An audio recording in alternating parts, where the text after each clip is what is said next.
오늘의 말씀의 주제입니다. 오늘의 말씀의 주제는 하나님은 누구신가? 라고 하는 주제입니다. 하나님은 누구신가? 본문 말씀 찾아보도록 하겠습니다. 요한복음 1장 1절 말씀입니다. 태초에 말씀이 계시니라. 이 말씀이 하나님과 함께 계셨으니 이 말씀은 곧 하나님이시니라. 아멘. 우리가 지난주에 믿음은 어떻게 생기는가를 물었더니 내친 김에 그냥 쭉 가야 되겠다는 생각이 들어서요. 기본적인 개념이지만 우리 안에 좀 다져진 채로 어떻게 신앙의 방향을 잡고 제대로 올바르게 또 이 믿음의 방향이 향할 수 있는지에 대해서 좀 이어서 할 마음을 주셔가지고 나누려고 합니다.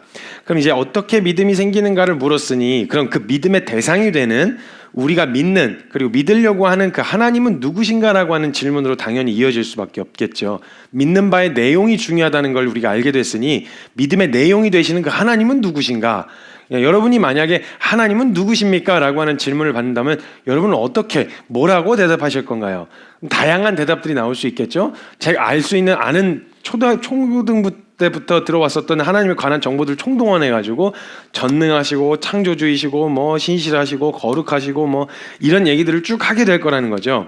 근데 도대체 그럼 이 하나님이라는 분은 다른 종교와 다른 것이 무엇이며 그 하나님은 어떠한 분이신가? 라는 이 질문 앞에 우리가 서야 돼요. 우리가 먼저 이거에 대한 명확한 결론이 우리 안에 내려져 있어야 되는데 뭐 차이가 뭐야? 이렇게 했을 때 설명을 할 수 없거나 내 안에 정리가 안 돼 있으면 우리도 헷갈리게 되어진다는 거죠.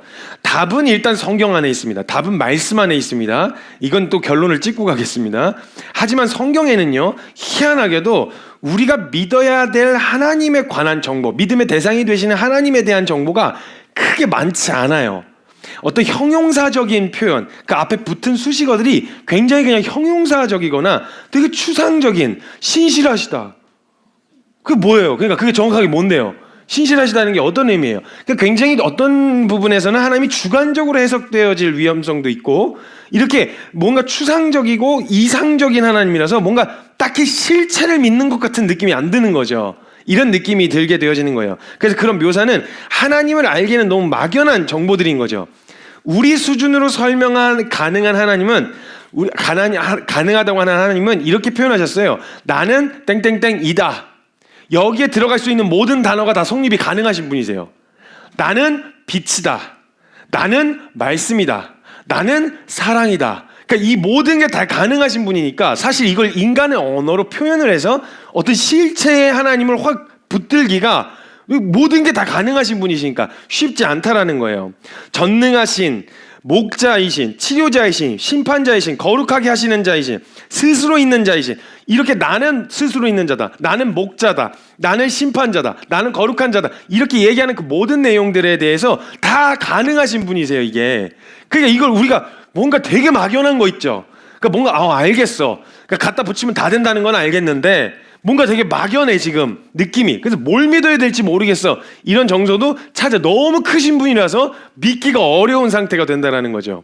그럼 우리는 그 하나님을 어떻게 믿을 수 있고 그 하나님을 어떻게 알 수 있냐는 거예요.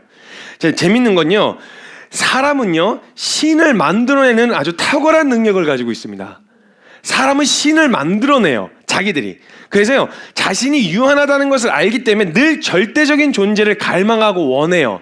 인간이 뭔가 농사를 짓고 있을 때 내가 이 농사를 풍요로운 아주 수확할 수 있는 좋은 저걸로 만들려고 한다면 비가 내려야 되는데 내게 비를 내릴 수 있는 능력이 없다는 걸 알잖아요. 그러니까 비를 내려줄 절대적인 존재를 원해요. 구한단 말이죠. 내가 원하는 시기에 원하는 만큼 내려줄 수 있는 그런 절대적인 존재예요. 그래서 절대적인 존재를 늘 갈망하고 있고 그것이 영적인 어떤 행위로 나타나게 되어 있어요. 그래서 재밌게도요, 동물들은 종교 생활 안 해요. 아무리 머리가 똑똑한 그 동물들도 종교 생활은 안 해요. 혹시 막 늑대들이 모여가지고 월 집회하고 이런 거 하는 거 본 적 있으세요? 뭐 내셔널 지오그래픽 같은 거 보면 이제 야생에 있는 동물들 나오는데 그 동물들 중에 재단 쌓아놓고 아우 하면 이제 양쪽에서 막 이렇게 해서 막 같이 막 손 들고 같이 곰이 막 손 들고 같이 막 이렇게 하는 거 본 적 있으세요? 없어요. 근데 원시 부족들, 아무리 문명에서 떨어진 원시 부족들에게도요 종교 생활을 해요. 어떤 뭔가를 믿어요. 뭔가 그게 뭐 미신이든 뭐든 우리가 보기엔 사람들은 말할 때는 미신이라고 하지만 그 사람들에겐 절대적인 존재예요. 그러니까 그것을 막 하는 주술사들도 있고 이렇게 그 뭔가 영적인 것을 믿는 건 인간밖에 없어요. 사실 신을 만들어낸다는 거죠. 무신론자라고 말하지만요, 사실 인간은요 유한하기 때문에 지난주에도 말씀드렸던 것처럼 믿음의 대상이 필요해요. 그것이 영적인 대상이 되기도 하고 눈에 드러난 대상이 되기도 해요. 그래서 눈에 드러나고 보여진 것도 신으로 믿어버려요. 그래서 지금 뭐 무신론이다 아니면 뭔가 이렇게 신에 대해서 부정한다라고 말하는 사람들도 결국은 인간의 지성이 신인 거예요. 인간의 지성으로 모든 것을 해결할 수 있다고 믿으니까 사실은 그런 다른 우리가 얘기하는 흔히 종교 생활을 한다는 사람들처럼 하지 않고 나 지성을 믿겠다. 왜냐하면 우리의 지성이 이런 문제들을 해결해 줄 것이기 때문이다 라고 믿는 거예요. 그게 절대적인 존재가 된 거예요. 사실은 대상이 믿음의 대상이 된 거죠.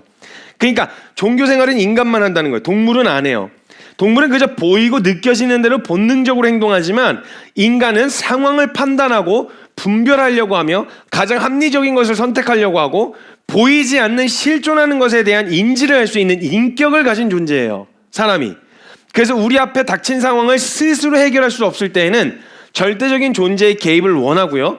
그 존재가 이 문제를 해결해 주기를 바라는 마음이 인간에게 항상 있어요. 그래서 어느 나라든 역사를 살펴보면 항상 무슨 각자 믿는 신들이 있고 각자의 신화들이 있어요.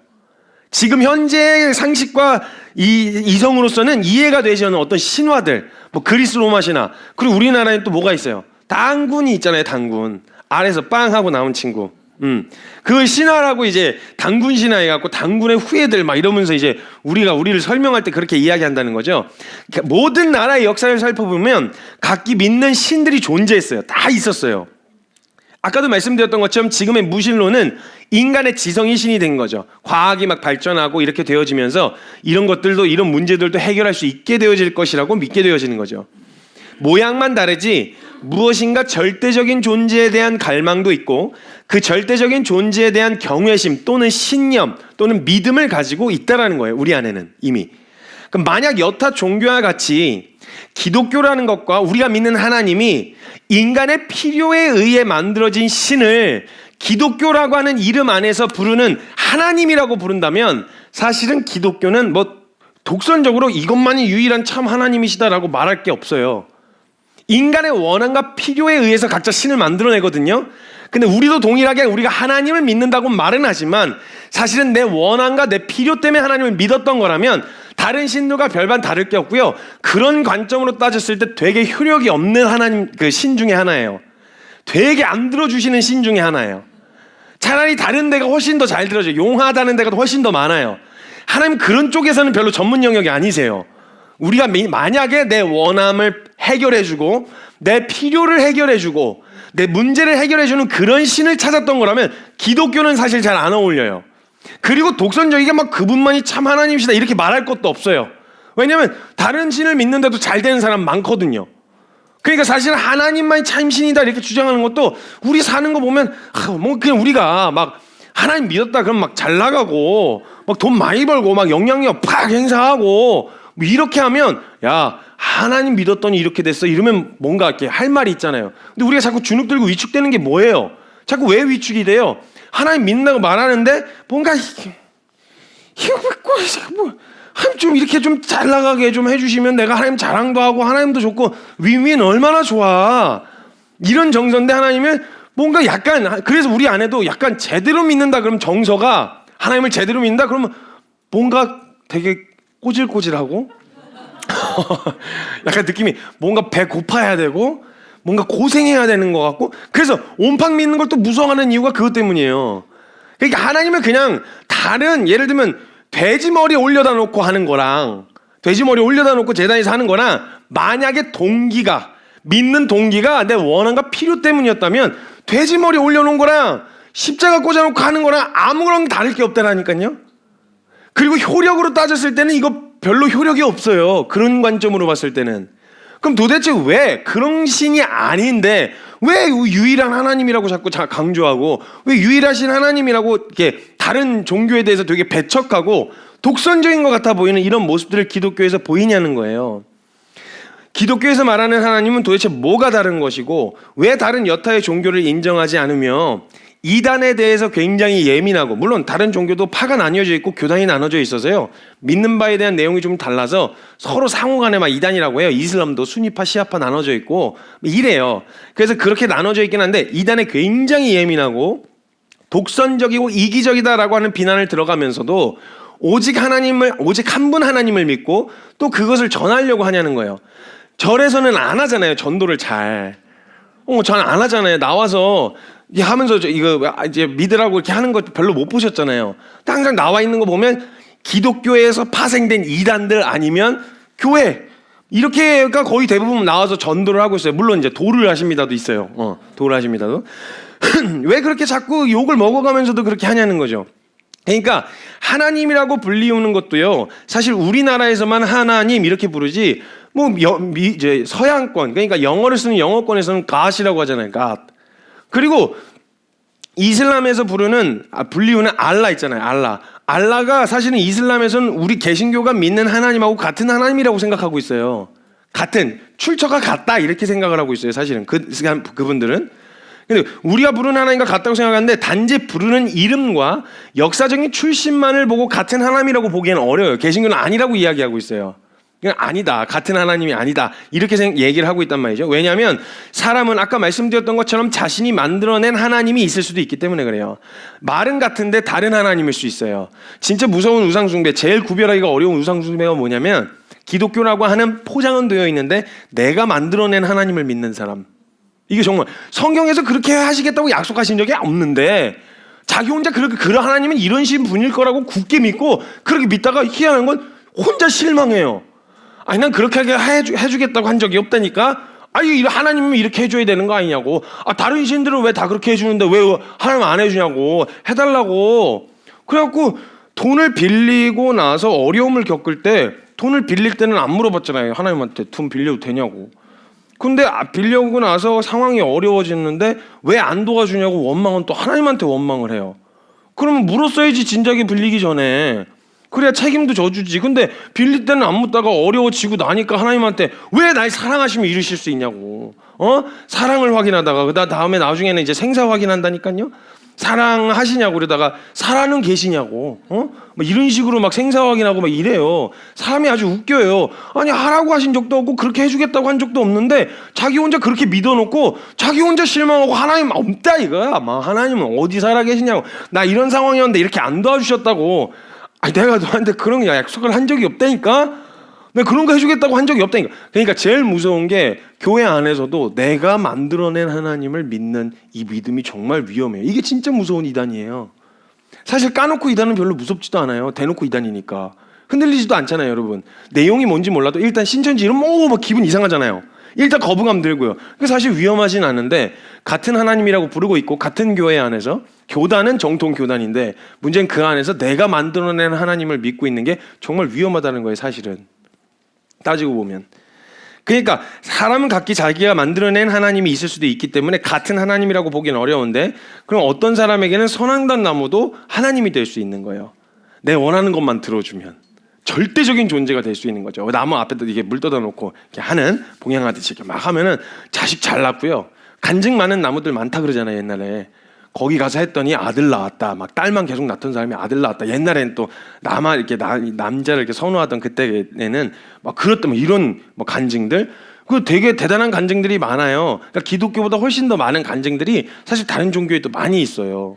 근데 굳이 왜 하나님만 유일한 참신이라고 이야기하는 거예요? 만약 우리가 이걸 기대하고 신앙생활을 하거나 이걸 기대하고 하나님을 믿고 있다면 다른 종교 훨씬 더 다 잘 들어주는 종교로 가시는 걸 전 추천드려요. 만약 이걸 기대하시는 거라면 더 잘 들어주는 종교가 있는 것 같아요, 제가 봤을 때는. 그러니까 또 절에는 그 전문 분야가 있어요. 교회에는 그 헌금 봉투에 문제 해결, 소원, 성취 이거 없잖아요.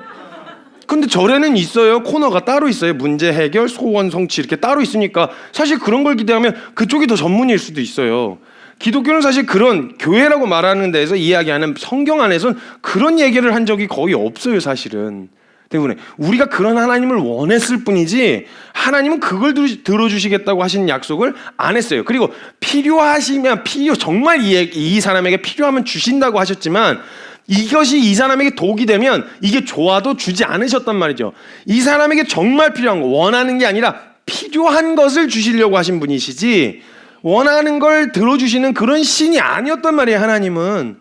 그러니까 그게 아니라면 저는 그런 걸 만약 원하는 거라면 다른 좋은 그런 종교도 있다고 생각합니다. 이런 교회 처음 보셨죠?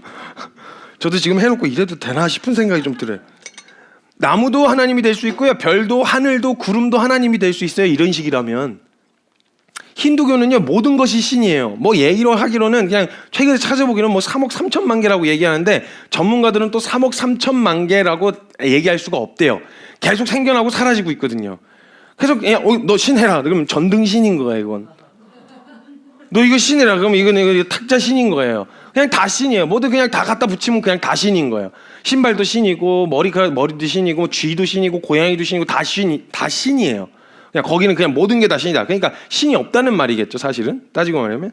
그냥 다 신인 거예요. 그러면 도대체 우상과 하나님은 어떻게 구별하며 제대로 믿어야 할 하나님을 우리가 어떻게 할 수 있냐는 거예요. 하나님 누구십니까? 라고 물을 때 이렇게 난잡하고 혼잡한 상황 가운데서 온갖 다 인간들이 자신이 원하는 신들을 만들어내고 하나님을 만들어내는 이런 상황에서 어떻게 분별을 해갖고 올바르게 하나님은 누구신지를 알며 하나님, 그 믿어야 될 하나님을 정확하게 믿을 수 있겠냐는 거예요.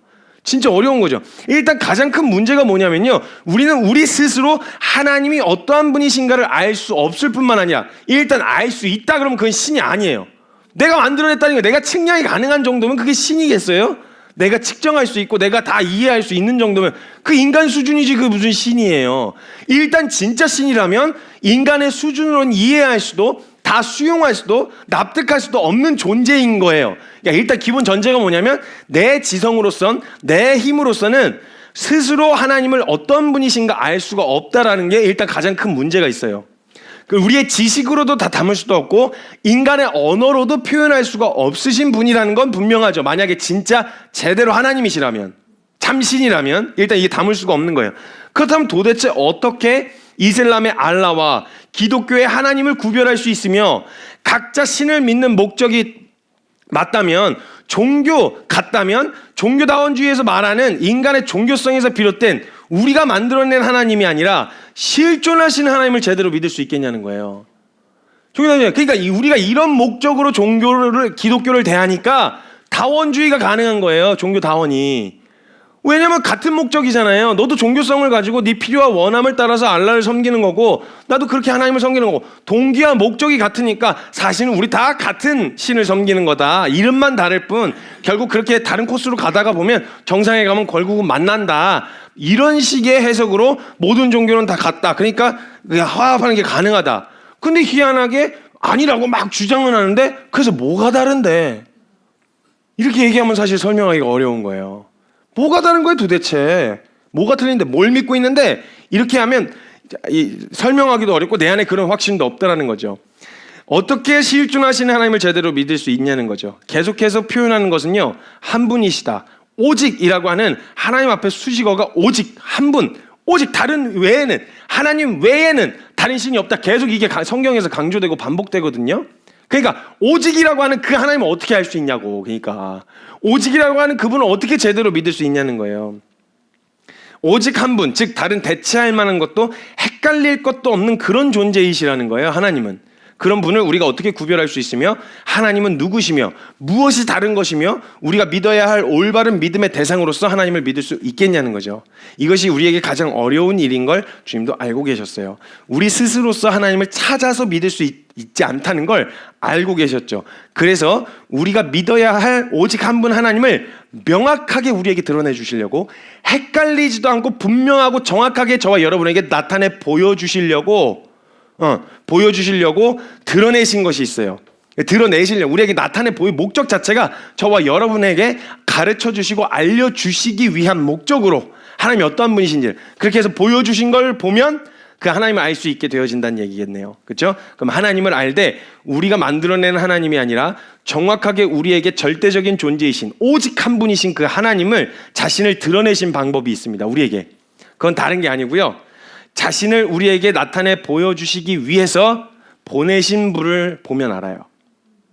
예를 들면 옛날에는 청나라 황제보다 사신을 우리나라에 보냈어요. 그렇죠?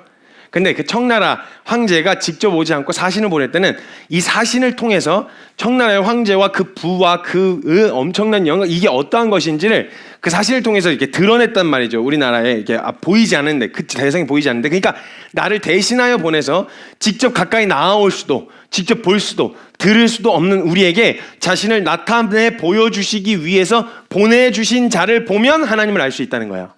그 통로로 하나님을 알아야 돼요.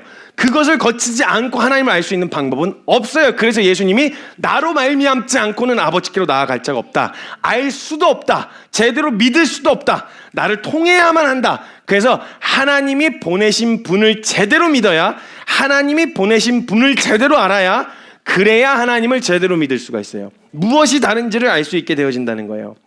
그래서 우리에게 그 하나님, 어떤 언어로도 표현하기가 어려운, 담아낼 수 없는 그 하나님을 우리가 납득하고 알아들을 수 있게 하시기 위하여, 그리고 나타내 보여주시기 위하여 보내신 분을 보면 알 수 있다는 거예요. 그래서 요한복음 1장 1절에 보면요, 태초에 말씀이 계셨고 이 말씀이 하나님과 함께 계셨으니 말씀은 곧 하나님이시다, 이렇게 얘기해요. 우리가 그걸 어떻게 알 수 있냐고요. 그래서 하나님이 우리에게 나타내 보여주시려고 하신 일이 뭐냐, 14절에 보면 이렇게 적혀 있습니다. 말씀이 육신이 되어 오신 거예요. 그 말씀 자체이신 하나님을 저와 여러분에게 나타내 보여주시려고 자신의 하나밖에 없는 아들을, 그 자체, 말씀 자체를 육신으로 눈에 보이고 드러나고 우리가 이해할 수 있는 언어로 설명하실 수 있는 분으로 육체를 입고 이 땅에 오셔서 말씀이 육신이 되어 우리 가운데 거하심에 우리가 누구의 영광을 보니? 하나님의, 그의 영광을 보니 아버지의 독생자의 영광이요 은혜와 진리가 충만하더라 볼 수 있게 되어진다는 거예요. 우리는 그냥 막연한 하나님, 그냥 하나님을 믿어라라고 했을 때 몰랐는데, 그 막연한 하나님, 그냥 뭐 너무 추상적이고 이상적인 하나님이 실체가 돼서 오신 거예요. 그리고 그 모든 은혜에 대한 내용을, 주시고자 했던 내용을 다 담아내진 못했지만 인간의 언어로 표현해시고 몸소 실천해서 보여주신 내용들이에요. 그러니까 그걸 보여주신 거예요. 그걸 보고 듣고 정확하게 하나님을 믿는 것이 가능해진다는 거죠.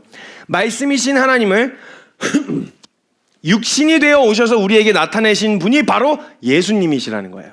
예수님. 그러니까 우리가 하나님이 누구신지를 정확하게 알고 하나님은 누구신가에 대한 질문에 대한 답을 얻으려면 누구를 봐야 되느냐? 하나님에 관한 정보나 연구보다 하나님이 자신을 나타내 보이시기 위하여 우리에게 보내주신 자를 알면 우리가 알 수 있다는 거예요.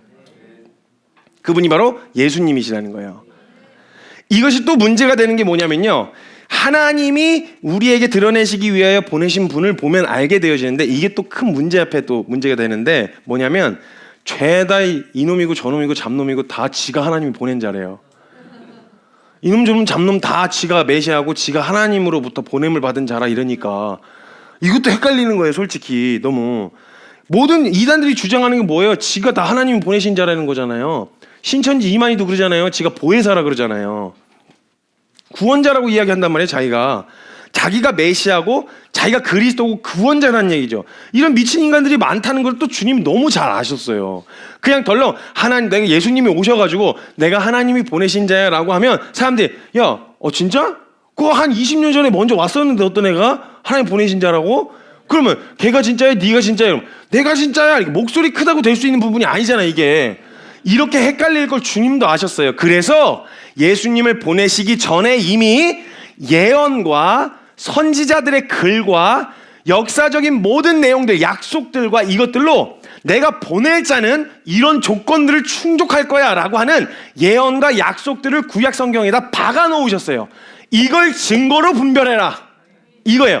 그러니까 그 사전에 이미 예수님을 갑자기 말씀으로 보여주셔야 되니까 예수님부터 그냥 홀랑 보내버리시면 죄다 지가 신이라 그럴 거 아니야. 죄다 지가 메시아라 그러고 내가 신으로부터 보냄을 받은 자다 막 이러면서 이슬람이 나오고 막 이러고 나올 거 아니에요. 그러니까 이거 분별이 안 되니까 성경 하나님이 자신이 보내고 내가 나의 자격으로 보낸 자에게는 이런 조건들과 이런 자격을 줄 거야. 예를 들면 왕을 대신하는 사람, 옛날에 암행어사 같은 경우는 마패 같은 게 있었어요. 죄다 지가 암행어사라 그러면 암행어사라 그러고 와서 잔치집에 가서 밥 먹고 막 이러면 안 되잖아요. 정확하게 왕으로부터 발급을 받은 마패가 있어야 된다. 있어야 할 수 있는 일이었단 말이죠. 이것처럼 마패를 꺼내듯이 내가 메시아라고 하는 증거와 그리스도라고 하나님이 보내셨다라고 하는 증거를 남겨놓으셨고, 그 이야기를 하려면 이 모든 조건을 다 충족시켜야만 했어요. 이렇게 안전장치를 취해놓으셨다는 거예요. 그래서 하나님께서 이 땅에 하나님이 보내신 자를 구별할 수 있도록 흉내도 낼 수 없도록 각기 다른 사람들에 의해 쓰여졌지만 딱 한 곳을 전부 다 집중하도록 일관되게 모든 성경이 다 그 대상을 집중하고 있어요. 예언하고 있어요. 예표하고 있다고요. 구약 성경. 그래서 무슨 이스라엘이 구약 성경이 이스라엘의 역사책이 아니에요. 이걸 얘기하려고 그랬어요. 순서가 헷갈렸어요. 구약이 이스라엘의 역사책이 아니에요. 그 전부 다 그 모든 성경이 어딜 향하고 있냐면 하나님이 자신을 우리에게 나타내 보여주시려고 보내시기로 결정하신 그분에 대한 이야기들, 거기에 집중이 돼 있어요. 거기를 모두 다 초점이 맞춰 있어요. 그래서 일관되지 않은, 그냥 무슨 내용도 이해도 안 되고 뭐 흐름도 없고 뭐 내용 재미도 없고 뭐 이런 무분별한 책이 아니에요. 성경이 요걸 핵심적으로 요걸 딱 놓고 보면 그때부터 성경이 다 꿰어지는 거예요. 구약 성경부터 신약까지. 그래서 2000년 전부터 하나님이 보내실 이가 어떻게 오실지에 대한 부분과 그 보내신 자를 통하여 무엇을 이루실지와 그가 오셔서 하실 일과 메시지와 사역, 이 모든 게 이미 예언돼 있었어요. 다. 그래서 로마서 1장 1절에서 6절에 보면요, 로마서 1장 1절에서 6절에서 보면 1절에 예수 그리스도의 종 바울은 사도로 부르심을 받아 하나님의 복음을 위하여 택정함을 받았다, 이렇게 얘기해요. 일단 먼저 자기가 예수 그리스도의 종이라고 이야기해요. 하나님의 영광을 위해서 막 헌신해서 막 교회 때려잡고 이러던 사도 바울이 자기가 그토록 부인하던 예수 그리스도의 종이라고 표현합니다.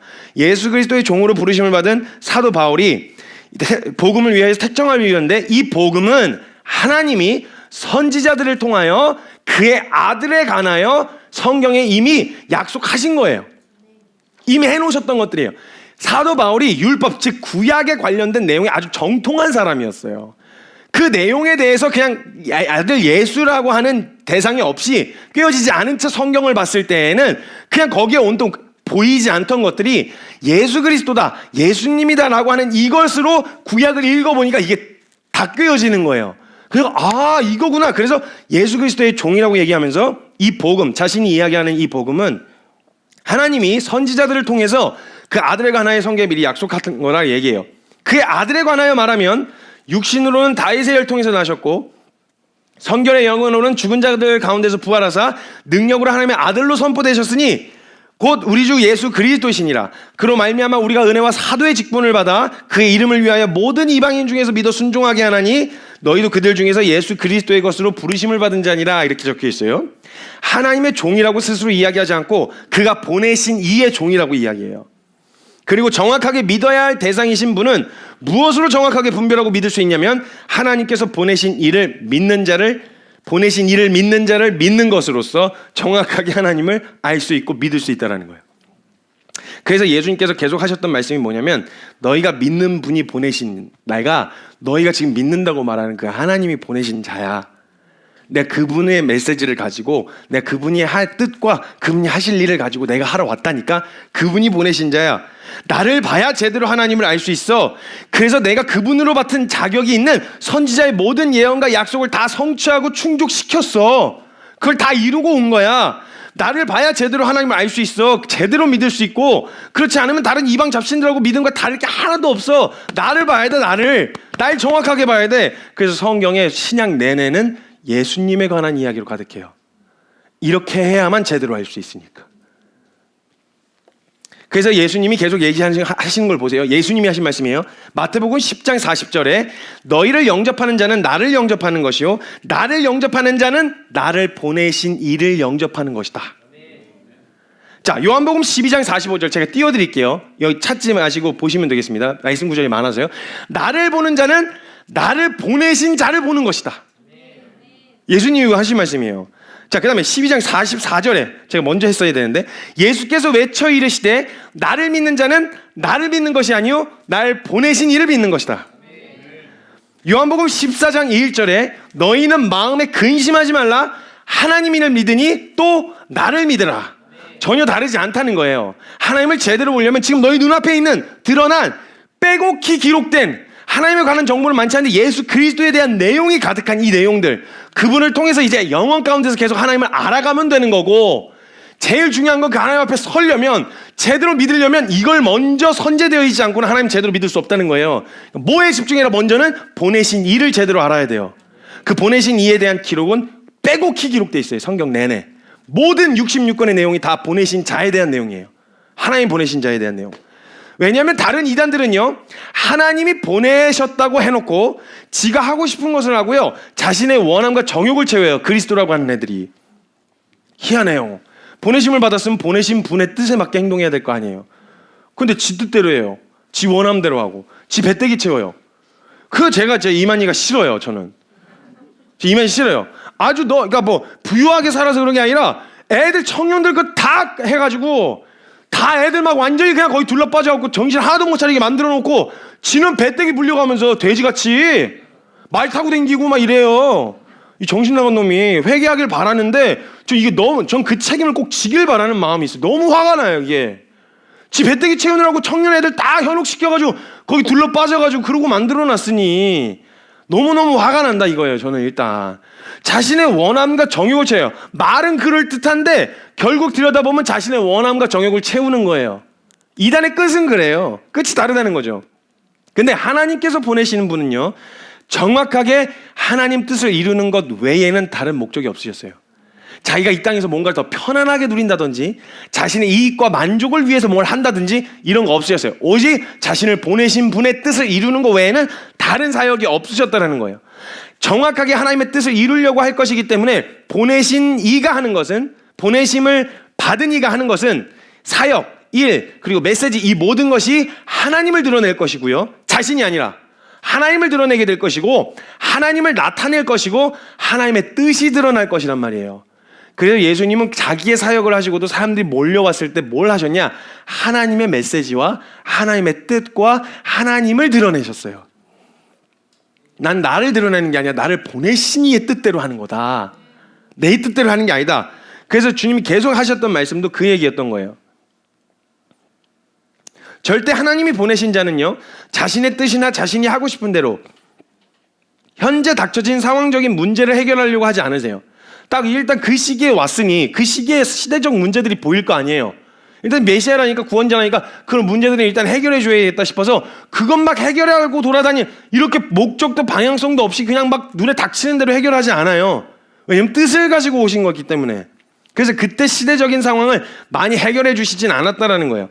그 시대적인 문제를 해결했다고 메시아가 될 수 없어요. 영웅은 될 수 있어요. 근데 메시아는 될 수 없어요. 하나님을 드러내는 메시아는 하나님을 드러내야지 자기가 드러나면 안 된다라는 거예요. 그래서 하나님 보내신 그리스도라고 할 수 없다라는 거죠. 그 시대적 문제를 해결한 영웅은 될 수 있어도 과거, 현재, 미래 존재하는 모든 이에게 말씀하시길 기쁜 소식, 즉 복음, 모든 민족에게 미칠 큰 기쁨의 좋은 소식이라고 하는 이 복음은 되실 수가 없어요. 아무리 지가 메시아라고 떠드는 놈들도 그냥 시대적인 문제만 해결한다면 예수님도 그때 그 시대에 머물러 있는 역사적인 영웅으로만 기록되었을 뿐이겠지, 지금까지 우리가 믿어야 될 대상으로 남아있지는 않았을 거란 말이에요. 이순신 장군이 위대하고 되게 존경받을 만한 인물인 건 알지만, 여러분 이순신 장군을 믿으세요? 지금도? 이순신 장군 믿으시는 분 계세요? 없잖아요. 세종대왕도 아주 좋은 왕이었는데 세종대왕을 믿으시는 분 없잖아요. 그 시대가 요구하는 영웅이었어요. 그때는 영웅으로서 좋은 이미지로 기록되어 있을 수 있는데 시대적 문제를 해결하면, 예수님도 그때 당시 이스라엘이 필요로 하는 로마의 압제로부터 구원해주는 그런 메시아였으면 그때는 박수 받았을 거예요. 그때 당시에 그 시대적 요구를 들어준 거니까. 근데 그러면 예수님은 그 시대에 머물러 계신 예수님이 될 거예요. 그때 이스라엘에게 나타나셔서 그런 문제를 해결해 주신 분, 절대 하나님이 보내신, 하나님을 드러내시기 위해서 오신 예수님, 그래서 모든 민족에게 기쁜 소식이 되어 주시겠다고 하셨던 그 메시아로는 기억이 안 됐을 거예요. 그렇게 안 됐을 거란 말이에요. 대부분의 신들은요, 시대적 상황을 많이 반영하게 되어 있어요. 왜냐하면 그때 자신의 필요와 원함과 시대적인 요구 앞에서 자신들이 그때 입맛 따라 만들어 놓은 거기 때문에 신들을 보면요, 그때 시대적 상황이 굉장히 많이 반영이 돼 있어요. 예를 들면 전쟁이 막 난무하고 전쟁이 많았던 시기에는 전쟁의 신이 있어요. 전쟁의 신. 그리고 뭐 농업 시대, 그러니까 농업은 항상 이렇게 되어 왔으니까, 그래서 항상 풍요와 다산의 신은 어딜 가나 어느 나라에든 어느 역사에든 다 있어요. 풍요와 다산의 신. 이름만 조금씩 다르고 다 비를 내려주는 신. 그 다음에 뭐 열매를 많이 맺게 하는 신. 대부분의 경우는 굉장히 음란해요. 그런 신들은. 되게 음란해요. 근데 그런 신들을 만들어서 그런 시대적인 요구 앞에서 자신들의 입맛에 따라 만들어내기 때문에 그래요. 진짜 온 우주를 창조하시고 지금도 살아계시며 역사하시는 분이시라면 시대의 흐름이나 상황에 따라 혹은 이 사람들의 요구와 필요에 따라서 바뀌셔서는 안 되는 분이시라는 거죠. 그럼 예를 들면 어떤 사람은 같은 지역에 있어도 어떤 사람은 비를 달라고 구할 거고 어떤 사람은 비를 안 내려주시도록 구할 거 아니에요? 그럼 누구 기도 들어줘야 진짜 하나님이에요? 어떤 사람은 제발 그만, 제발 비 그만 이러고 기도할 거고 어떤 사람은 비를 내려주셔서 구할 텐데 도대체 어떤 요구에 들어줘야 되냐고요. 그래서 이 모든 요구 앞에서 주관적으로 자신이 원하고 만들어낸 하나님이 다 다를 수 있다는, 요구하는 하나님이 정확하게 사람들의 요구와 필요에 따라서 바뀌거나 흔들려서는 안 돼. 진짜 믿으려면, 믿을 만한 분이 되시려면 사람들, 내가 는 이렇게 얘기했는데 저 사람이 저렇게 얘기했다고 저기도 들어주면 그 믿을 만한 하나님이 아니잖아요. 사실은 입맛에 따라서 바뀔 수 있는 거니까 그렇게 되어져서는 안 된다는 거예요. 정확하게 우리의 믿음의 대상이 올바른 오직 한 분, 하나님으로 향하게 하시기 위해서 오직 한 분, 예수 그리스도에게만 메시아라는 직분과 그리스도라는 구원자라는 직분과 하나님과 그분 앞에 우리는 스스로 절대 나아갈 수 없는 우리를 하나님과 이어주는 중보자의 역할을 예수님께만 맡기셨어요. 절대 사람에게 맡기지 않으셨어요. 그거 예수님께만 맡기신 거예요. 이거 하나님 앞에 나아갈 수 있고 제대로 믿을 수 있도록 올바른 방향으로 향할 수 있도록 하게 하신 그 역할은 예수님밖에 없다는 거예요. 그러니까 그러면 성경에서 드러난 하나님께서 보내신, 그러니까 하나님의 보내심을 받은 자의 자격과 역할이 어떻게 구분이 되어 있어야 되냐면 이게 충족되어야 돼요. 첫 번째는 그 보내신 자를 통해, 보내심을 받은 자를 통해 하나님을 알 수 있어야 돼요. 하나님이 드러나야 된다는 거예요. 두 번째, 그를 통해서 하나님의 뜻이 드러나야 돼요. 하나님이 어떤 뜻을 가지고 계신지가 드러나야 돼요. 세 번째, 보내신 이의 뜻대로 믿는 모든 이에게 어느 상황에 처해 있든 어느 형편에 처해 있든 부유한 사람에게만 해당돼도 안 되고요. 모든 이가 믿을 신이라면 가난한 사람들에게는 해당 안 되고 부유한 사람에게는 해당되다거나 잘나고 능력 있는 사람에게만 해당되는 신이어서는 안 된다는 거예요. 그건 그냥 잡신이에요. 잡신. 다른 게 하나도 없는. 모든 이에게 신이어야 되죠. 그러니까 보내신 이의 뜻대로 믿는 모든 이에게 복음이 될 수 있는 절대적인 복음이 되어 주셔야 돼요. 가난한 사람에게도 복음. 똑같은 내용인데 그 하나님이 가난한 사람에게 가면 그 사람에게도 복음이 되고 부유한 사람에게 가면 그 사람에게도 복음이 되고 아프리카에 가도 똑같은 내용인데 아프리카에 가도 동일한 복음이 되고 이게 아시아로 와도 동일한 복음이 돼야 되는, 어느 누구와 어느 상황과 어느 지역 어느 문화와 상관없이 하나님이셔야 진짜 하나님이죠. 유일하신 신이라고 말할 수 있는 거 아니겠어요? 그래야 되고, 그러니까 그 상황 가운데서 예수님이 드러내신 건 부유한 사람들, 누구 남녀노소 누구라도 할 것 없이 믿는 자에게, 성경이 계속 얘기하는 게 뭐예요? 자격이 있냐 없냐 이런 거 상관없어. 문화가 어떻냐 이런 거 상관없어. 홀딱 벗고 있냐 차려 입는 문화냐 상관없어. 얼굴이 까맣냐 하얗냐 상관없어. 믿는 모든 자에게 구원을 베푸시는 하나님의 능력이다 라고 이야기하시는 거예요. 모든 사람에게 해당되는 거예요. 모든 이에게, 믿는 모든 자에게. 이게 복음이 되어야 되고, 네 번째, 시대의 문화 문제, 그때 그 당시의 시대의 문제나 당면한 상황을 해결하거나 그 시대를 살아가는 자들에게만 해당되는 것이 아니라 오고 오는 모든 세대에게도, 모든 세계에도 변질되지 않는, 변하지 않는, 그때도 복음이었는데 오고 오는 그 미래에 오는 모든 세대에게 똑같이 복음이 되는, 문화가 바뀌고 유행이 바뀌었는데도 진리는 흔들리지 않고 그 자리에 존재하는 변하지 않는 진리가, 예를 들면 계속 시대가 바뀔수록 점검해 볼 거 아니에요, 그 내용을. 근데 과거에 점검해서 참이었어. 근데 미래에 점검했는데도 참이었다면 이건 진짜 참이죠. 시대가 바뀌어서 몰라서 해석을 못해서 그런 게 아니라 시대가 지나고 문화가 발전하면서 지성이 높아졌는데도 그 복음을 보는데 이건 복음이다 이렇게 되어지면 그건 진짜죠. 참이란 얘기예요. 어떤 세대에서도 변질될 수 없는 진리여야 한다는 거예요. 그리고 다섯 번째, 하나님께서 선지자들을 통하여 예표하시고 예언하신 모든 말씀과 약속들을 정확하게 하나도 빠짐없이 충족시키셔야만 이게 그리스도, 하나님이 보내신 자로서의 자격이고 예수님이 오셔서 하신 일의 역할이었어요. 근데 인간 그 누구도 이 조건을 충족시키는 사람이 없어요. 왜냐면 와서 다 지 뜻대로 해요. 그리고 결국 지가 드러나요. 그리고 누구 배가 불리우냐? 지 배가 불러요. 여러분, 지금 제가 말씀드린 거 절대 오해하시면 안 됩니다. 제가 하나님의 보내심을 받은 자라고 말씀드린 거 아닙니다.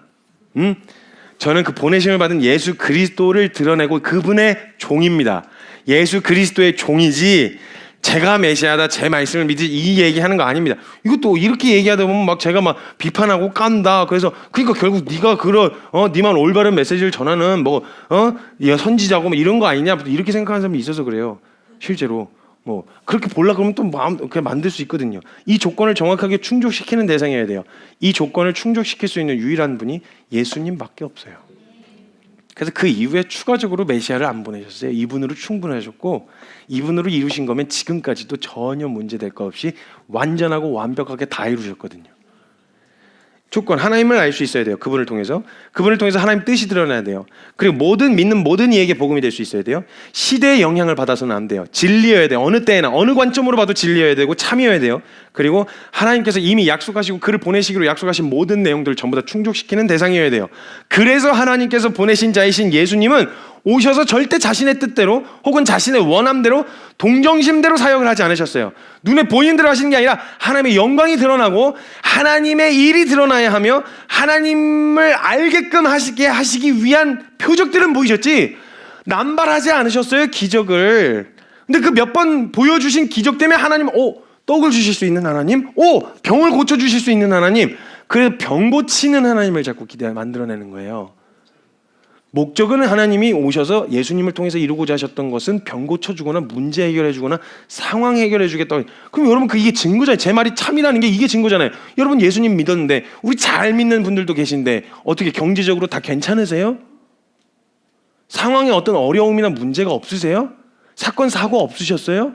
아니잖아요. 도대체 그 문제를 해결해주는 하나님으로 자꾸 간증하고 그걸 드러내면 하나님 다 그런 이유 때문에 믿을 거 아니에요. 그럼 도대체 절과 이슬람과 다른 종교와 뭐가 다르다는 거예요? 기독교가.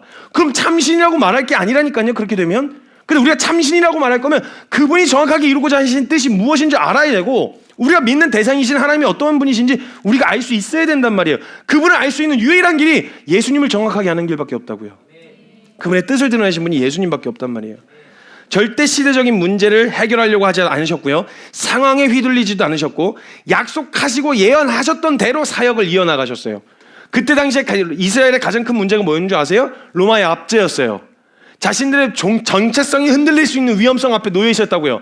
그래서 다윗과 같은 그런 메시아를 원했어요. 그래서 예수님에게 그걸 요구했었죠. 왕이 되어 달라고. 빵 주고 배고프지 않게 해주고 병 고쳐주는 이런 왕이 되어달라고. 예수님은 그때 오셨을 때 시대적인 문제를 해결하려고 오신 게 아니었기 때문에 예수님 그거 안 하셨어요. 오히려 그런 사람들 돌려보내셨어요. 난 그런 거 들려주려고 온 거 아니다 이렇게. 정확한 목적과 목표를 이루고자 하셨어요. 지역적인 특성이 묻어있는 신이라면 그들의 신, 그들에게만 신일 수 있지만 지역과 문화, 시대를 아우르는 신이 될 수는 없는 거죠. 절대적인 존재가 될 수 없는 거예요. 이스라엘은 자신들만의 하나님이었어요. 그들이 믿던 하나님은. 자신들의 역사에서 드러난 신. 만약 그런 거라면 우리에게는 하나님은 단군이겠네요. 만약 그런 개념이라면. 그렇게 이성적인 사람들이 단군 신화를 듣고 배운다니까요. 사람이 아래서 깨어났다는. 그 교과서에다 놓고 배우고 하라 그러면 말도 안 되는 이야기인 줄 알면서 왜 교과서에다 넣냐고. 왜? 나 진짜 이해가 안 돼. 왜? 그게 이성적이라며. 왜 거기다 놓고 그걸 배우고. 단군 모르는 사람 있으세요 혹시 여기서? 없어요. 다 알아요 단군. 웃기다 이게 정말. 사람들 너무 웃겨. 단군은 우리나라에만 국한된 신화죠. 이것처럼 지역의 특성이 묻어있는 그런 지역신이 돼요. 지역신 하나님이. 그렇게 되는 거예요. 그래서 사람들이 기독교를 오해할 때 이스라엘에 국한된 신화쯤 개념으로 보는 거예요. 신화 정도. 성경에서 블레셋과 이스라엘이 항상 다툴 때요. 블레셋이 항상 했던 말이 니네 신이 센지 우리 신이 센지 한번 해보자. 지역신이었어요. 이스라엘이 드러내는 건, 인간이 드러낼 수 있는 건 자기네들의 입장에서 생각하는 지역신으로밖에 드러나지가 않아요. 근데 모든 이에게 복음이 될 수 있는 걸 드러낼 수 있는 분은 예수님밖에 없다고요. 이스라엘로는 하나님을 정확하게 알 수 없어요. 사람은 하나님을 정확하게 드러내지 못한다고요. 정확하게 하나님을 드러내고 우리에게 알려줄 수 있는 건 예수님밖에 없단 말이에요. 그래서 블레셋이 항상 너희의 신이 센지 우리의 신이 센지 너희의 신도로 구원해보라고 해라. 그래서 비아냥거리고 우리 신이 더 세다. 그러면 그때마다 하나님이 신끼리 경쟁 붙어서 이스라엘 도와주시든지. 근데 짓밟히고 깨질 때 안 도와주신 경우도 많았어요. 그러니까 꼭 하나님을 믿으면 왜냐면 다른 신들은 없는 거 아시니까 이미. 다른 잡신들하고 경쟁할 이유가 없으신 거예요. 이씨 내가 더 센데 이씨 이래갖고 너 일로 나와봐 이럴까 블레셋 신하고 막 같이 하나님이 싸우고 이러면 이방 잡신이죠. 지역 잡신이요. 지역 잡신. 그게 무슨 신이에요. 그러니까 그런 거에 일체 영향 안 받으셨어요. 하나님. 니네가 뭐라고 하든 없는 걸 가지고 그러는데 어떡해. 그러니까 이제 그런 상황에서 하나님을 드러낸 너희의 신 우리의 신 자꾸 이런 식으로 표현했던 거죠. 우리가 믿을 만한 신이라고 한다면 시대와 문화, 인종과 상관없는 모든 이에게 절대적인 존재여야 한다는 거예요. 그래서 하나님께서는 어느 지역, 문화, 인종에 매이지 않은 철저한 절대적인 존재여야 했으며 유한한 인간이 알 수 있는 방법으로 자신을 우리에게 나타나셔야만 했지만 종교성을 가지고 있는 인간들이 만들어낸 온갖 잡신과 뒤죽박죽 될 수도 있으니 그래서 하나님을 나타내 보이셔도 분별하지 못할 수도 있는 문제를 가지고 있으니까 그래서 하나님께 철저하게 하나님의 자격으로 보내심을 받은 자에게 하나님 아니고서는 가능하지 않은 조건과 약속들을 붙여놓으신 거예요.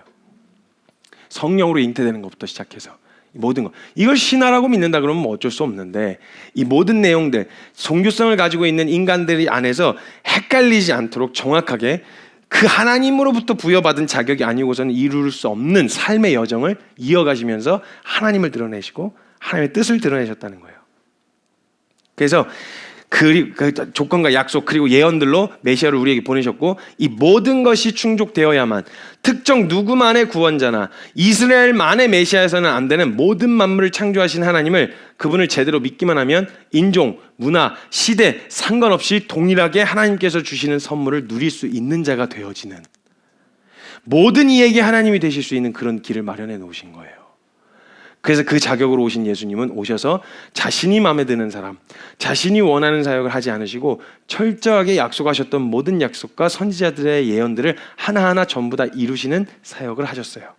말씀드려보겠습니다. 누가복음 24장 44절에 이렇게 얘기하셨습니다.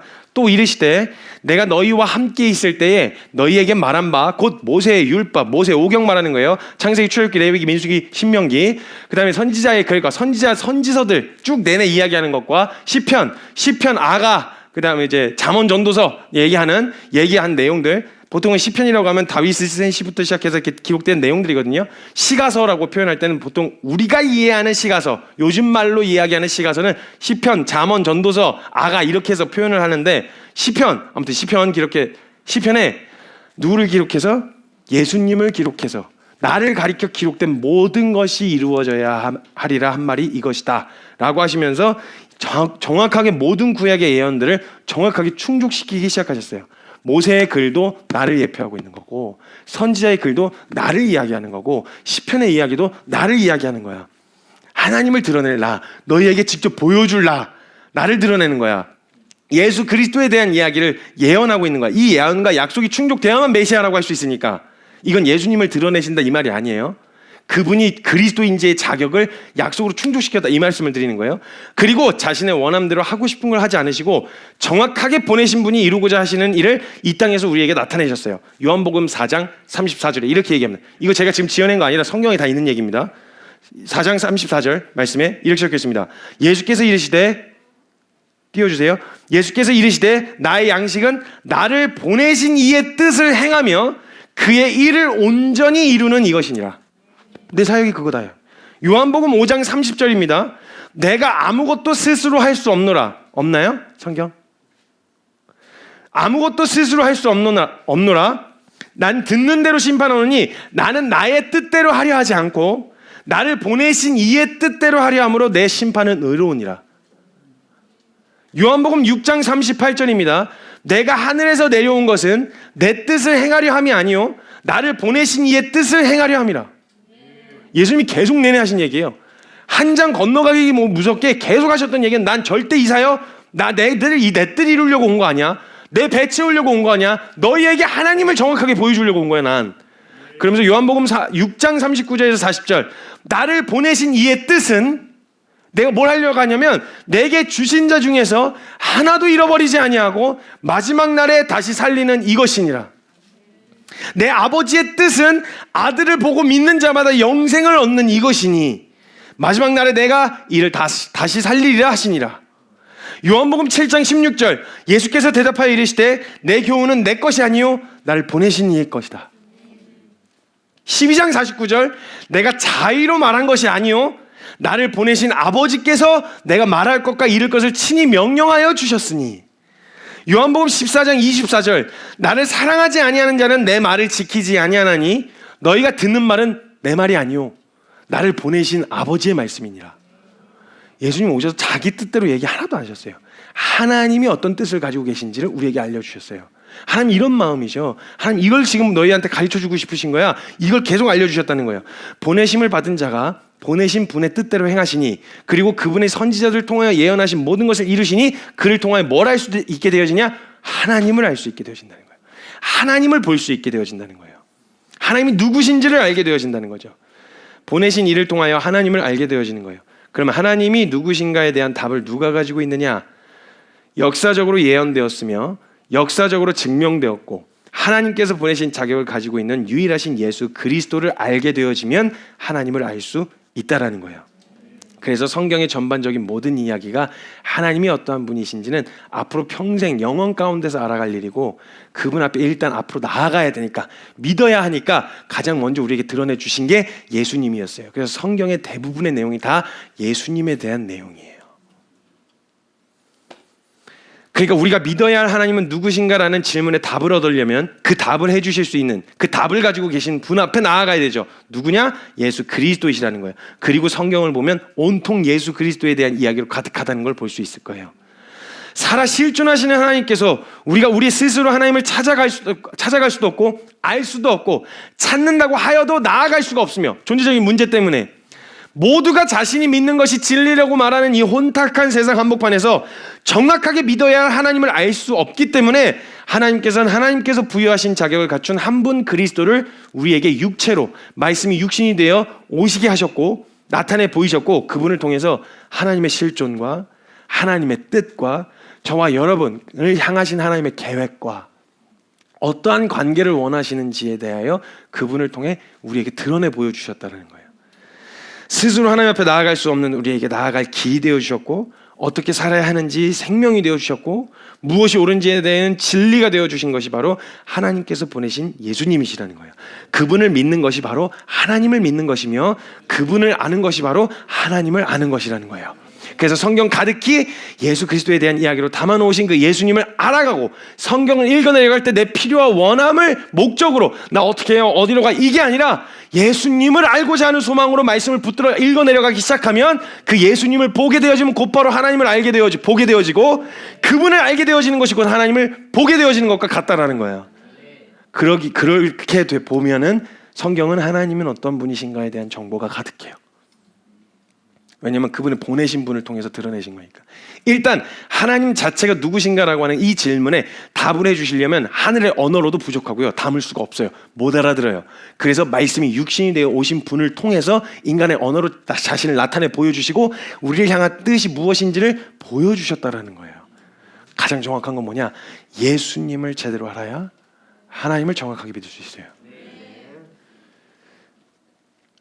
하나님께서 보내신 그분을 알아가는 것은 성경을 통해 우리에게 알려주셨고, 그분과 하나님과의 관계를 보여주시며 우리가 어떤 자격으로서 앞으로 하나님과 관계해야 되는지를 상세하게 알려주신 거예요. 이게 무슨 말이냐면, 여러분 만약에 신을 대할 때 보통 우리가 신을 대하는 태도는 뭐냐면, 내가 신이 원하는 것을 봉양하면 신은 내가 원하는 것을 들어주는 그런 비인격적인, 전혀 상관이 없는 것 같아 보이는 비인격적인 관계였단 말이에요.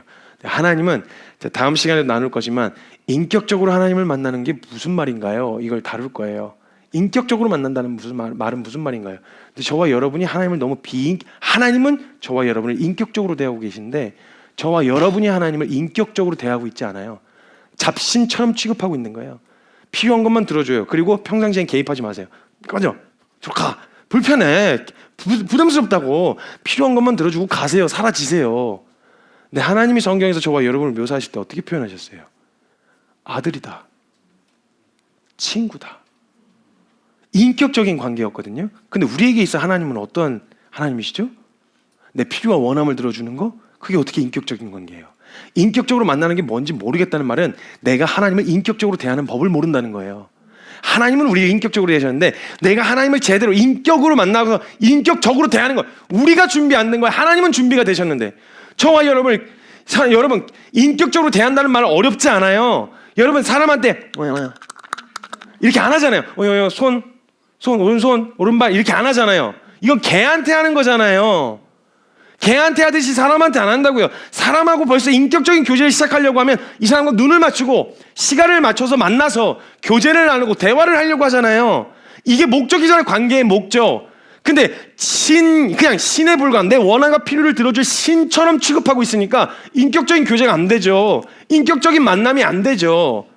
그게 불가진 거예요. 그래서 인격적으로 만난다는 게 무슨 말인지 모르겠어요. 인격으로 여기라는 거예요. 인격으로 보아야 돼요. 인격적으로 우리가 하나님을 대해야 된다고요. 그러기엔 너무 우리가 하나님을 비인격적으로 대하고 있어요. 내 필요만 들어주고 꺼져라. 하나님, 더 이상 개입하지 말아라. 이렇게 된다는 거예요. 그래서요, 하나님은요, 예수님, 하나님 보내신 그분을 통해서요, 성경을 통해 우리에게 하나님이 알아가는 것이 무엇인지 알려주셨고, 예수님이 육체를 입고 있으셨잖아요. 그럼 우리가 앞으로 무슨 자격으로 살죠? 예수님의 자격으로 살죠. 그럼 예수님과 하나님과의 관계를 보면 우리가 어떤 관계로 하나님과 관계하는지를 알 수 있겠네요. 그렇죠? 예수님과 하나님과의 관계를 보면서 우리가 앞으로 예수 생명으로 예수님의 자격으로 살아갈 거니까 예수님과의 하나님과의 관계를 보면 우리가 이제 어떻게 육체를 입고 하나님과 어떻게 관계해야 되는지를 지금 보여주시는 거네요. 그 얘기잖아요, 지금. 그러니까 이런 관계를 통해서 우리가 어떤 자격으로서 하나님과 관계하게 될지를 예수님을 통해서 상세하게 보여주셨고, 우리가 하나님과 어떤 관계이며 우리가 그분의 자격과 예수님의 자격과 생명으로 살아가게 될 때 인간이 신을 위해서 무언가를 하는 그런 관계가 아니라 아들로서 아버지를 대하듯 하나님을 아버지로서 누리는 그런 생명이 될 것이라는 것을 알려주셨어요. 하나님은 누구신가? 라고 하는 질문. 하나님이 예수님을 어떻게 대하셨는지를 보면요, 그 자격으로 살아가는 우리에게 하나님이 어떠한 마음과 어떤 생각을 가지고 대하시는지를 볼 수 있는 거예요. 그분의 생명으로 살아갈 때 우리를 어떻게 대하실지가 드러나는. 근데 우리는 뭐예요? 잘하면 칭찬만 해서 이렇게 구원받고 못하면 못했다고 그냥 내쳐져가지고 지옥에나 떨어지는 이런 식의 관계. 이런 관계가 하나님이 우리가 하고 원하셨던 관계가 아니라니까요, 여러분. 예수님과 하나님 사이의 관계에서 자기의 뜻도 있으셨어요. 예수님도 오셔서 그러나 마지막에 겟세마네에서 기도하실 때 그러나 하나님 내 뜻대로 하지 마시고 라고 말했다는 건 내 뜻이 있다는 거잖아요. 하실 수 있거든 이 잔을 옮겨달라고 했던 게 예수님의 뜻이었어요. 뜻이 다를 수도 있어요. 그러나 그렇다고 해서 너 정신 안 차려 있을게야? 내가 너 왜 보내서 거기다가 어디 말꼬리를 붙잡고 이거 코트를 잡아가지고 이게 얘기하고 있어. 정신 차려. 그런 말 하지 마. 이렇게 하는 게 아니라 예수님 그 말을 존중하셨지만 양보하실 수는 없었던 거예요. 아들은 아버지의 뜻을 이해하고 순종하며 아버지는 그를 사랑하는 이런 관계였어요. 그냥 뭐 구원을 무슨 구원 여기다 손에다 들고 야 잡아봐 이렇게 해서 우리가 인간이 한껏 노력해갖고 붙잡고 사는 그런 인생을 말씀하신 게 아니라 이 땅에서도 육체를 입고 오신 예수님을 보면서 육체를 입고 이 땅에 살아가면서도 그 아들로서 누릴 수 있는 생명이 있구나. 이렇게 살면 되는구나. 이걸 누리면 되는구나. 이걸 보게 해주고 싶으셨던 거예요. 예수님은 어떤 자격으로서 하나님과 관계해야 되는지를 보게 해주신 거예요. 예수님을 어떻게 대하셨는지로 그분이 생명으로 살아갈 때 우리를 어떻게 대하실지가 드러나며 예수님께서 하나님을 어떻게 대하시고 누리셨는지로 우리가 이 땅에서 어떤 자격과 생명으로 살아가야 할지를 나타내 보여주셨다는 거예요. 그럼 이렇게 되어지는 거죠. 그분이 이 땅에서 자신의 뜻대로 행하지 않으시고 아버지의 뜻대로 행하셨다면 그분을 믿고 그분의 생명으로 그분의 자격으로 살아가는 저와 여러분은 우리의 뜻대로 사는 삶이 아니라 아버지의 뜻대로 사는 삶이 될 거라는 거죠. 그게 믿는 자의 가장 합당한 삶이라는 거예요. 그래서 그 생명 가운데 살아가면서 어떤 자격으로 살아가야 되는지 이 땅에서 살아가야 되는지를 보여주신 거죠. 한마디로 여타 다른 종교는요, 신이 하란 대로 해서 내가 원하는 것을 얻어내면 되는 그런 관계지만 다른 종교의 신은 얼마나 쪼잔한 거예요. 나한테 이거 봉양해주면 들어주고, 있다고 한다면 허상이긴 한데 있다고 한다면 이거 얼마나 쪼잔한 얘기예요. 자신이 원하는 것을 우리에게서 얻어내려는 그런 관계이고, 우리도 그 신에게서 내게 필요한 것을 얻어내려는 그런 관계에 불과하지만, 우리가 믿는 하나님은요, 예수님을 통하여 하나님이라고 하는 존재가 우리에게 원하시는 뜻이 무엇인지 보여주실 뿐만 아니라 우리가 하나님과의 관계에서 어떤 역할로 하나님과 관계할 수 있는지도 정확하게 제시하고 계시다라는 거죠. 한없이 주고자 하신, 아니 우리와 사랑하는 사이가 되고 싶어하는 신이 어디 있어요? 한번 찾아보세요. 전 세계에 있는 신 중에 자신이 만든 피조물이라고 말하는 우리와 사랑을 하고 싶어하는, 사랑과 교제의 대상이 되고 싶어하는 신이 어디 있어요? 단지 주종관계에 불과한 신과 인간과 사이의 관계에서 그것을 넘어선 아버지와 아들이 되고자 하는 신이 어디 있어요? 신은 그냥 신이고 인간은 그냥 인간일 뿐인데, 우리가 믿는 하나님은 우리와 관계하시고 교제하시되 주종관계가 아니라 아버지와 아들로서의 관계로 우리와 교제하길 원하신 거예요. 그래서 아들을 보내신 거예요. 아들을 그 자격으로 살게 하시려고. 천사를 보내시지 않고 다른 대언자를 보내신 게 아니라 아들을 보내신 이유는 우리가 아들 자격으로 살게 하고 싶으신 거예요. 그냥 죄를 용서해 주신 것으로 끝이 아니라 우리가 하나님과 아버지와 아들로서 살아갈 모든 시간, 그 영원한 시간으로의 회복을 꿈꾸시고 계셨다라는 거예요. 그런 목적으로 보내신 거예요. 예수님의 자격과 생명, 그리고 그 생명이 우리에게 주어지면 일어날 일을 한번 보여드릴게요. 이것만 하고 마무리가 될 텐데, 주어지면 일어날 일이 어떤 일이냐면, 하나님은 어떤 신인지를 물을 필요가 없어요. 하나님은 우리의 아버지세요.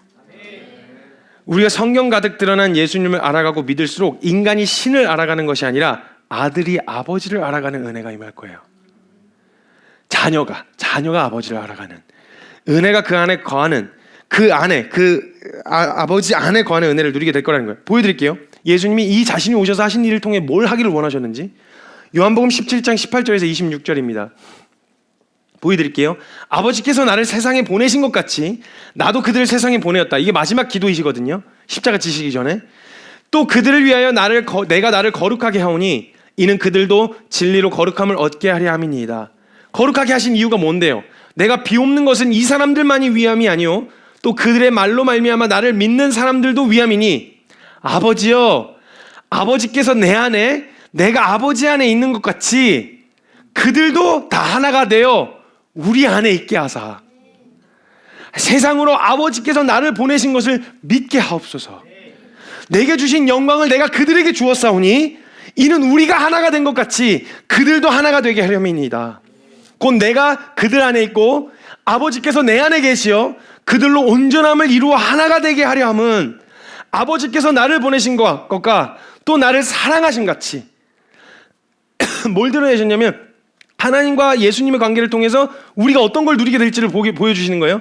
하나님께서 나를 보내신 것과 또 나를 사랑하셨던 것 같이 그들도 사랑하셨다는 것을 세상으로 알게 하려 함이로소이다. 아버지여, 내게 주신 자도 나 있는 곳에 나와 함께 있어. 아버지께서 창세전부터 나를 사랑하심으로 내게 주신 나의 영광을 그들로 보게 하시기를 원하옵나이다. 왜 의로우신 아버지여, 세상이 아버지를 알지 못하여도 나는 아버지를 알았사옵고 그들도 아버지께서 나를 보내신 줄을 알았사옵나이다. 내가 아버지의 이름을 그들에게 알게 하였고 또 알게 하리니 이는 나를 사랑하신 사랑이 그들 안에 있고 나도 그들 안에 있게 하려 함이니이다. 하나님을 어떤 신이라고 믿고 싶으신가요? 내 원한과 필요를 들어주고 해결해주는 그런 해결사 정도로 믿고 싶으셨던 건 아니신가요? 성경에서 그걸 얘기한 적은 없어요. 하나님은 아버지가 되고 싶으셨어요. 우리가 그냥 신과 인간의 관계가 아니라 아버지가 되고 싶으셨어요. 그래서 아들을 보내실 수밖에 없었어요. 그 아들의 생명을 내어줘야만 그 생명을 받아 먹고 우리가 아들 생명이 될 테니까. 그 아들 자격으로 하나님과의 관계를 누리되 내가 신에게 필요한 것들을 봉양하면 신은 내게 원하는 것을 들어주는 이런 관계가 아니라, 주종 관계가 아니라 아버지와 아들로서 그 사랑 안에, 그 완전한 연합 안에 너희도 함께 있어 영원 가운데서 이 사랑을 누리게 하려 함이니이다. 예수님이 꿈꾸셨던 일이 그거였어요. 여러분, 그것을 꿈꾸신다면 하나님 정말 믿을 만한 분이세요. 여러분, 만약에 여러분이 내 필요와 원함을 해결해 줄 신을 찾는다면 그러면 믿을 대상이 아니에요. 그런 하나님은 성경에 나와 있지 않았어요. 어쩔 때 들어주실 수 있었어요. 근데 그건 분명 목적이 있었어요. 하나님을 만나고 그분을 알아가는 일이요. 여러분 경험하셨잖아요. 믿었다고 해서 상황 안 바뀌잖아요. 믿었다고 상황 해결되는 거 아니잖아요. 관계가 풀어지는 것도, 재정적인 문제가 해결되는 것도 아니었어요. 근데 하나님은 그때의 아버지가 되고 싶으셨던 거예요.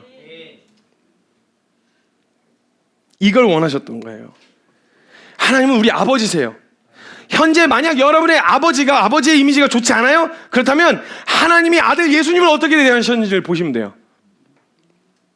마태복음 3장 17절에 그 보내시고 마음이 아프셨던 하나님이, 그 육체를 입고 이 땅에 보내셔서 어떻게 될지 알고 보내셨던 하나님이 그 사랑 표현을 하시는데, 하늘로부터 소리가 있어 말씀하시되 이는 내 사랑하는 아들이요 내 기뻐하는 자, 존재만으로 내 기뻐하는 자다. 하나님은 우리 아버지가 되고 싶으신 거예요.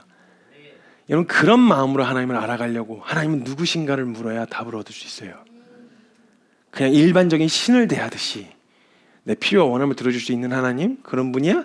이런 식의 접근으로는 하나님을 알 수 없어요. 아버지 하나님을 알아가려고 할 때 그 아버지 안에, 하나님 안에 담겨있는 그 사랑과 그 담아낼 수 없는, 그때부터는 알아가신 만큼 아시면 돼요.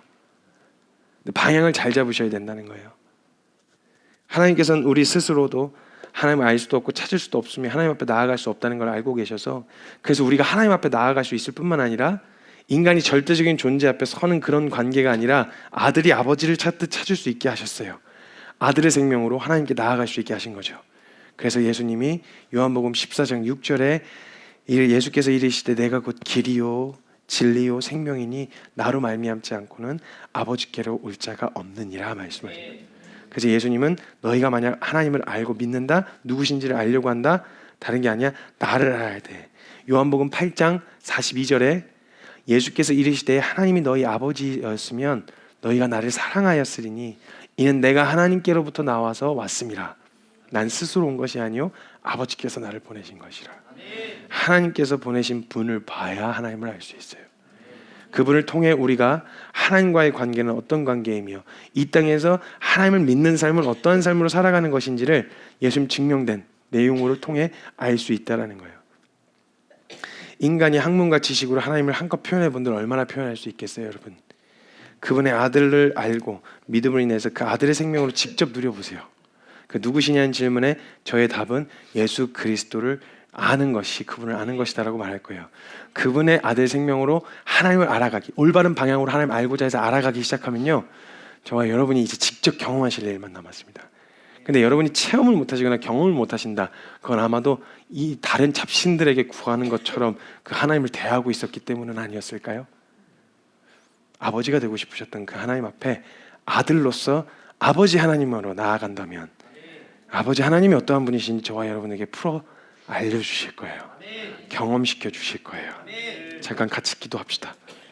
사랑하는 여러분, 예수님을 알면 하나님을 알 수 있다는 말입니다. 예수님을 보면 우리가 하나님 앞에서 어떤 자격으로 설 수 있는지도 알 수 있다는 말입니다. 하나님은 우리가 하나님을 알되 인간이 절대적인 존재에 대한 개념, 어떤 신에 대한 개념, 뭔가 창조주, 이런 개념과 지식과 학문으로 알기를 원하지 않으셨어요, 하나님은. 왜냐면 애시당초 목적이 사람과 교제의 대상 안에서 보는 하나님을 보길 원하셨거든요. 전능하시고 전지하시며 창조주이시고 거룩하시고 존귀하시다는 이 모든 수식어 다 맞는 말이에요. 이런 하나님 소개해달라고 하면 그 하나님에 관한 설명들 얼마든지 할 수 있습니다. 근데 그게 무엇을 바꿔놓든가요? 그래서 그 전능하시다는 그 전능함으로 무엇을 기대하고 계신데요? 혹시 내 필요나 원함, 내 상황을 바꿔줄 것 기대하고 계셨던 건 아니신가요? 그런 믿음의 방향으로 간다면 하나님을 제대로 알 수 없습니다. 하나님은요, 하나님을 막 높여드린 그 모든 수식어보다 하나님 자신을 저와 여러분에게 소개하고 싶고 가장 알려주고 싶은, 가장 기뻐하시는 자신에 대한 설명이 뭔지 아시나요? 난 너의 아빠야. 다른 전능하다는 설명, 거룩하다는 설명, 엄청나다는 설명보다 하나님은 우리에게 가장 알려주고 싶으셨던 자신에 대한 설명이 무엇이었냐면 난 너의 아빠야. 봐, 잘 봐. 내가 사랑하는 내 아들에게 어떻게 하는지를 봐. 이게 내 아들 삼기로 결정한 너희에게 내가 할 일이야. 존재만으로 그냥 기쁨이 되어지는, 영광이 되어, 이는 내 사랑하는 아들이요 내 기뻐하는 자다. 아들을 누구보다 사랑하는 아빠요. 딸을 누구보다 사랑하는 아빠요. 아빠로서 설명되어지지 않고, 여러분 만약에 내 아빠를 어떤 가진 재력, 그 사람의 스펙으로만 설명한다 그러면 어떤 마음이실 것 같으세요? 여러분에게는 만약에 아빠를, 이거 우리 아빠야, 우리 아빠 이렇게 소개되는 게 아니라, 돈 엄청 많아 이 사람, 대단한 능력을 가지고 있어 이 사람 엄청 전능해, 대단한 엄청난 능력을 가지고 있어, 잘 보이면 너도 혜택을 받을걸, 이렇게 설명되는 게 아니라, 그 사람은 내 자녀에게 어떻게 소개받기를 원하겠어요? 야, 우리 아빠야, 이분은 우리 아빠야, 나 그 아빠 안에서 사랑을 누리고 있어. 이 아빠 아버지 안에 오면 너도 누릴 수 있어. 그런 하나님 소개시켜 주지 마세요, 제발. 여러분 막 돈, 예수 믿으면 잘 된다, 축복된다, 받는다, 뭐 이런 예수님 자꾸 소개시켜 주지 마세요. 어디 가서. 하나님은 그런 소개를 원하지 않으셨어요. 어디 가서 하나님 대단하신 분이야, 나 예수 하나님 믿었더니 막 상황 바뀌어, 막 이렇게 됐어, 하나님 영광 받은 높은 자리 올라가갖고 막 하나님이 축복해 주셔서 저 이 자리에 오게 됐습니다, 이런 소개하지 마세요. 하나님 그런 데서 영광 받고 싶어 하시는 게 아니에요. 하나님 가장 영광을 느끼시는 자리가 어디냐? 저와 여러분이 자녀된 우리가 아빠 하고 주님 앞에 딱 나와왔을 때, 그때 주님이 한 영혼이라도 나 아빠 없는 고아인 줄 알았는데 나한테 아빠가 있었구나 하며 한 영혼이라도 아빠 하고 뛰어나오면, 그 전능하시다는 분이 자리에서 일어나셔서 기뻐서 춤을 추신대요. 하나님은 아빠로 소개되고 싶으신 거예요. 하나님 우리 아버지가 되어주고 싶으신 거예요. 하나님이 저와 여러분에게 아버지 노릇을 하고 싶으신 거예요. 여러분의 인생 여러분의 거라고 생각하고 아둥바둥 애쓰는 여러분이 아빠가 그 모습을 보면 어떻겠어요? 아빠가 좀 도와줄까? 아빠 같이 할까? 아버지 노릇 좀 하실 수 있게 여러분이 저와 여러분의 인생을 좀 주님 앞에 내어드리고 마음을 좀 열어드리면 어떨까요? 아들, 딸을 누구보다 사랑하는 그 아빠의 모습이요, 우리가 자녀로서 아버지를 알아가는 것처럼 알아가기를 원하셨어요. 그래서 예수님을 통하여 우리에게 예수 생명을 주신 거예요.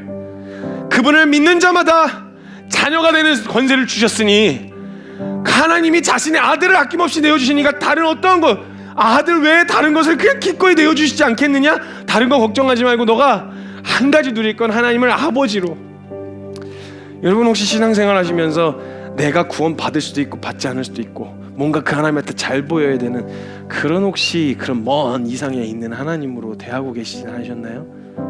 여러분 혹시 신앙생활 하시면서 하나님을 아버지로 대해보신 적 있으신가요? 아빠요, 아빠.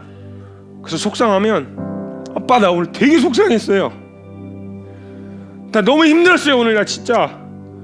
뭐 그걸 당장 해결해 주는 게 아니어도 그 상황에 부를 이름이 있다는 거. 뭐 내 뜻대로 하길 원하는 거, 내 원하면 이런 게 있지만 내 뜻대로 마시고 아버지 뜻대로 해가, 예수님의 고백처럼 때로는 속상한 마음도 이야기할 수 있고, 때로는 서운한 마음도 이야기할 수 있고, 때로는 그냥 같이 있는 것만으로도 충분히 만족하는 이런 관계예요. 막 못한다고 채찍질하는 이런 관계가 아니라, 못하면 너 지옥에 처박아 버릴까 심판은 이런 게 아니라, 하나님 그 다른 어떤 수식어보다 아빠로 소개받기를 원하셨어요. 나 너의 아빠야. 난 너의 아빠가 되고 싶어. 난 너의 보호자가 되고 싶어. 그래서 평생 부자지간으로 부녀지간으로 나 그렇게 살고 싶어. 영원 가운데 나 그렇게 살고 싶어. 그러니까 날 좀 아버지로 받아들여. 이게 하나님이 원하셨던 관계예요. 인격적인 관계예요. 우리가 얼마나 하나님을 비인격적으로 대하고 있었어요. 하나님 인격적인 관계를 원하죠. 하나님은 준비가 되셨어요. 여러분에게는요. 예, 여러분 안에 여러분의 부모님에 대한, 아버지에 대한 인식이 어떤지 모르신다면 보세요. 하나님이 예수님, 아들이신 예수님 어떻게 대하셨는지. 그냥 너무 그 아들이 아프면 그냥 막 같이 너무 아프고, 아들이 힘들면 그냥 같이 너무 힘들고, 그 막 소모하듯이 내어 던지는 거 아니에요? 하나님도 너무 괴로우신 거예요. 오죽했으면 하나님이 지켜보시다가 외면하실 정도로 그게 너무 마음이 아프신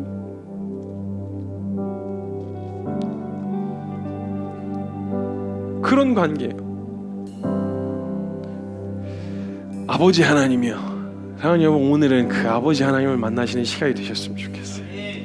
아들이신 예수 그리스도를 믿는 것을 통해서 아들의 생명을 얻게 되어지니, 이제는 우리가 알고 싶은 건 절대적인 신 뭐가 다른 거야 이게 아니라 아버지 하나님을 알아가는 일만 남은 거예요. 그 아버지 하나님 앞에 함께 나아가는 시간이 될 때 각자의 기도로 어리광도 부려보고 투정도 부려보고 하나님 앞에 자유로운 마음으로 주님 앞에 나아갈 때 의지할 대상이 없었던 우리에게 보호자가 되어주시는 분께 아빠, 아버지, 아빠 친근하게 부르시기 원하시는 분들은 그냥 아빠라 그러시고, 아버지라 부르는 게 편하신 분들은 그냥 아버지라 부르시고, 그냥 그 아버지 하나님 앞에 나아가는 시간이 됐으면 좋겠어요. 특별한 결단의 기도 그런 거 말고요, 뭔가 헌신해야 된다, 그 신을 위해서 내가 뭔가 희생해야 된다 이런 거 말고요, 봉사해야 된다 이런 거 말고 그 아버지 하나님 앞에 우리 좀 나아가 보자고요. 마음을 열고 그 하나님이 우리 마음 가운데서 아버지 노릇 좀 하실 수 있게, 나 네 아빠야, 언제든지 맡겨, 나 네 애비야, 나 여기 있어, 아 너 버림받은 거 아니야, 너 그냥 그렇게 내쳐진 거 아니야, 나 아직도 너 지켜보고 있어, 나 여기 있어. 그 아빠 아버지 하나님 앞에 함께 좀 나아가시는 시간이 되셨으면 좋겠어요. 각자 기도로 주님 앞에 나아갈 때 아버지라고 부르시고 싶으시면 아버지라고 부르고, 아빠라고 부르시고 싶으면 아빠라고 부르고, 각자 아버지 하나님 앞에 나아가는 그런 시간이 되셨으면 좋겠습니다. 각자 기도하며 함께 나아갑시다. 예, 하나님 감사합니다. 주님.